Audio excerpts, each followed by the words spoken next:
നമസ്കാരം, മെട്രോ മാറ്റിനിയിലേക്ക് സ്വാഗതം. മിമിക്രി താരവും നടനുമായ കോട്ടയം സോമരാജ് അന്തരിച്ചു. 62 വയസ്സായിരുന്നു.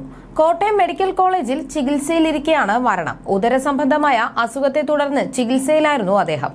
മിമിക്രി രംഗത്ത് കാലങ്ങളായി തിളങ്ങിയ അദ്ദേഹത്തിന്റെ വിയോഗം സഹപ്രവർത്തകരെ കണ്ണീരിലാഴ്ത്തിയിരിക്കുകയാണ്. മിമിക്രിയിലൂടെയാണ് സോമരാജ് കലാരംഗത്ത് എത്തുന്നത്.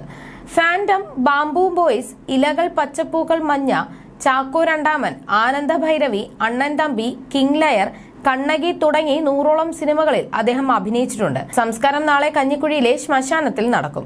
മിമിക്രി രംഗത്ത് വർഷങ്ങളുടെ പാരമ്പര്യമുള്ള കോട്ടയം സോമരാജ് ഒട്ടനവധി TV ഷോകളിൽ ശ്രദ്ധേയമായ സാന്നിധ്യമായിരുന്നു. പ്രമുഖരായ പല താരങ്ങൾക്ക് ഒപ്പവും അദ്ദേഹം സ്റ്റേജ് പങ്കിട്ടിട്ടുണ്ട്. അഭിനേതാവിന് പുറമെ ഇന്ദ്രപുരാണം എന്ന സിനിമയുടെ തിരക്കഥയും സംഭാഷണവും സോമരാജ് ഒരുക്കിയിട്ടുണ്ട്. കരുമാടി രാജേന്ദ്രൻ ആയിരുന്നു സംവിധാനം. അദ്ദേഹത്തിന്റെ വിയോഗത്തിന്റെ വേദനയിലാണ് സഹപ്രവർത്തകർ. സോഷ്യൽ മീഡിയയിൽ വളരെ സജീവമൊന്നുമായിരുന്നില്ല സോമരാജ്. വല്ലപ്പോഴും മാത്രമാണ് എന്തെങ്കിലും വിശേഷങ്ങൾ പങ്കുവയ്ക്കുന്നത്. ഇത്തരത്തിൽ കുറച്ചു ദിവസങ്ങൾക്ക് മുൻപ് അദ്ദേഹം പങ്കുവച്ച പോസ്റ്റിലെ കാര്യങ്ങൾ സോമരാജിന്റെ മരണശേഷം സോഷ്യൽ മീഡിയയിൽ ശ്രദ്ധ നേടുകയാണ്. കനകലത ചേച്ചിക്ക് കണ്ണീർ പൂക്കൾ ഞാൻ സ്ക്രിപ്റ്റ് എഴുതി ഇന്ദ്രൻ സണ്ണൻ അഭിനയിച്ച മണ്ടൂസ് എന്ന കോമഡി TV പ്രോഗ്രാമിൽ കൊച്ചു പ്രേമൻ ചേട്ടൻ, മുതലാളി ചേച്ചി കൊച്ചമ്മ, അതുപോലെ ഞാൻ കൈരളി TVക്ക് വേണ്ടി എഴുതിയ കോമഡി പരമ്പര ഞാൻ സ്ക്രിപ്റ്റ് എഴുതി ഇന്ദു ശ്രീകുമാർ സംവിധാനം ചെയ്ത അലാവുദ്ദീനും അലുമിനിയം വിളക്കിൽ കൊച്ചു പ്രേമേട്ടനും കനകലത ചേച്ചിയും മെയിൻ കഥാപാത്രങ്ങളെയായിരുന്നു ചെയ്തത്. ഞാൻ എഴുതുന്ന ഏത് പ്രോഗ്രാമിലും പ്രേമേട്ടനും ചേച്ചിയും ഉണ്ടായിരിക്കുമായിരുന്നു. ഒരുപാട് സ്റ്റേജ് പ്രോഗ്രാമിൽ ഇവരോടൊപ്പം പങ്കെടുക്കാൻ സാധിച്ചതിൽ എന്റെ ഭാഗ്യം.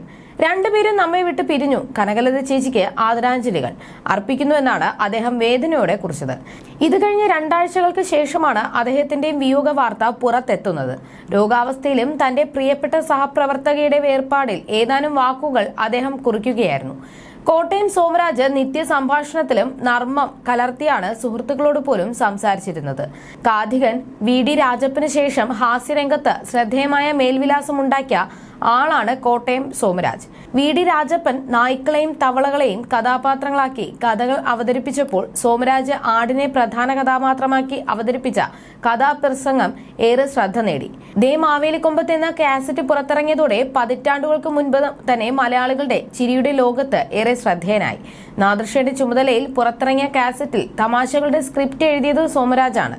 പിന്നീട് പാരഡി ഗാനങ്ങളും തമാശകളും കോർത്തിണക്കിയ ജൈത്രയാത്ര സോമരാജിനെ കൊണ്ടെത്തിച്ചത് ടെലിവിഷൻ കോമഡി ഷോകളിലും സിനിമകളിലുമാണ്.